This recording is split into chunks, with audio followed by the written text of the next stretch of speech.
Astro lineage channel में आपका स्वागत है। आज हम बात करेंगे जो गोचर इस समय चल रहा है, ग्रहों की जो गति चल रही है वो किस तरह से चल रही है। तो आप बोर्ड पर देख सकते हैं शुक्र, चंद्र, बुध, मंगल और शनि ये आगामी 26 तारीख को रात में इकट्ठे हो जाएंगे और 27 तारीख को विजिबल होंगे। तो कोई भी ग्रहों की जो युति बनती है वो एक दो दिन पहले एक दो दिन बाद में रिजल्ट देती है। ये जरूरी नहीं है कि 26 तारीख को ही ये रिजल्ट दे। तो इस तरह से जो ये योग बन रहे हैं, ये योग दिखाते हैं कि कुछ बड़ा घटने वाला है। अब वो क्या क्या हो सकता है, तो इसके लिए हम काल पुरुष की कुंडली को लेते हैं और उसके हिसाब से ये 10वीं राशि में है। 10वीं राशि कर्म की राशि है। तो लोग कोई न कोई काम ऐसा करेंगे जिससे कि राहु प्रसन्न हो जाए। वो क्यों प्रसन्न हो जाए? वो इसलिए हो जाए कि राहु की दृष्टि यहाँ पड़ेगी और राहु केतु का काल सर्प लगा हुआ है। अब हम एक एक ग्रह को देखते हैं ये क्या दे सकते हैं। सबसे पहले हम मंगल, मेष राशि और वृश्चिक राशि। तो मंगल को ही देखते हैं। मंगल यहाँ पर काल सर्प के अंतर्गत आ गए हैं और शनि के साथ बैठेंगे। तो मंगल और शनि द्वंद्व कारक योग होता है। ये जब भी इकट्ठे बैठते हैं तो सबसे पहले तो जमीन हिला देते हैं, भूकंप आदि की संभावना रहती है, झगड़ा करवाते हैं और अस्त्र शस्त्र का प्रयोग भी करवाते हैं। तो दुनिया में इस तरह की झगड़ा झंझट बड़े रूप में, छोटे तो चलते ही रहते हैं लेकिन बड़े रूप में देखने को मिल सकते हैं। दूसरा योग है वृश्चिक राशि के मंगल पूरी तरह से राहु केतु के अंडर में आ जाएंगे, क्योंकि यहाँ के कारक शनि होते हैं वो भी आ जाएंगे।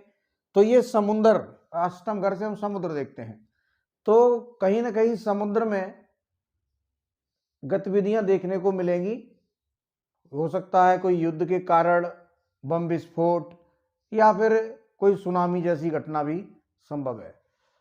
अब इसके बाद हम दूसरा जो देख रहे हैं जो कि ज्यादा खतरनाक समझ में आता है, वो योग है चंद्र, शनि और शुक्र। चंद्र, शनि और शुक्र, जैसे कि हम जानते हैं कि गुरु जीव कारक होते हैं लेकिन शुक्र भी जीव कारक होते हैं। शुक्र उत्पत्ति के कारण जो होते हैं वो शुक्र ही है, लेकिन उसकी जो विकास है वो आपके गुरु से होता है। तो शुक्र बहुत सूक्ष्म जीव का निर्माण करते हैं। इसलिए किसी, जिस तरह कोरोना हुआ था, इसी तरह से कोई जीवाणु से संबंधित प्रयोग कोई देश कर सकता है जिसके कारण जनता को काफी हानि पहुंच सकती है। तो ये चंद्र, शनि, शुक्र का जो योग बनेगा ये कुछ ऐसा क्रिएट कर देगा 2 दिन 3 दिन के अंदर ही, जो आगे जाके दिखाई देगा। तो इस योग को ज्यादा खतरनाक इसलिए समझना चाहिए, यह बीमारी के रूप में आता है और आदमी को, चूंकि राहु की दृष्टि, अब यहां राहु सभी योगों के साथ जुड़ जाएगा। राहु, चंद्र, शनि और शुक्र, ये भयंकर श्रापित योग है जिसमें ऐसा कोई जीवाणु जन्म लेता है जो विजिबल नहीं होता, दिखाई नहीं देता और अचानक अपना आक्रमण करता है।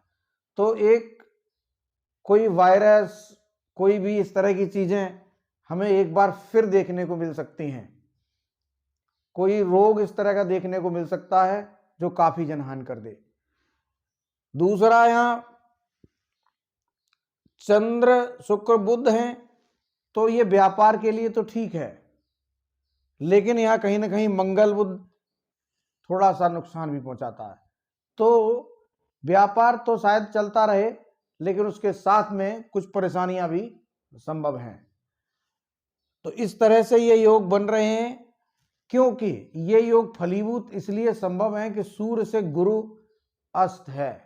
जब सूर्य से गुरु अस्त है तो कमजोर हो जाता है, और वो भी पूरा राहु केतु के काल सर्प में है। अब राहु केतु के काल सर्प में यह योग घटेगा, और यह काल सर्प पूरी तरह से तब टूटेगा जब सूर्य, शुक्र और बुध जब राहु को पार कर जाएंगे। चंद्र तो पार करेंगे, लेकिन चंद्र से उतना ज्यादा असर पड़ता नहीं है, फिर भी अर्धकाल सर्प बन जाता है। तो लेकिन इस बीच में काफी ज्यादा घटनाओं की संभावना रहेगी जब तक चंद्र राहु को पार नहीं कर जाएंगे। तो इस चीज को देखने में आपको कुछ समझ में जरूर आएगा कि ये योग कुछ कर सकता है। अब ये तो निश्चित है, क्योंकि इस तरह के योग कोरोना के टाइम पर भी बने थे और एक बड़ी घटना ने जन्म लिया था, तो आगे भी कोई न कोई घटना जन्म लेने वाली है। कोई राहु है र्यूमर का कारक है, तो कुछ र्यूमर भी इस तरह से फैलेंगी जो कि जनता की, जनहानि की, लोगों के मन को अवसाद आएगा। इस तरह की चीजें होंगी जो आदमियों के लिए ज्यादा ही खतरनाक साबित हों। आप लोग र्यूमर के चक्कर में ना आए, र्यूमर ना फैलाएं। नेट, राहु, शनि और बुध, ये नेट है, तो ये नेट के माध्यम से भी बहुत कुछ सुनने समझने को मिलेगा। तुरंत उस पर विश्वास ना कर लें जब तक कहीं से भी ये पता ना चले कि ये सही है कि नहीं।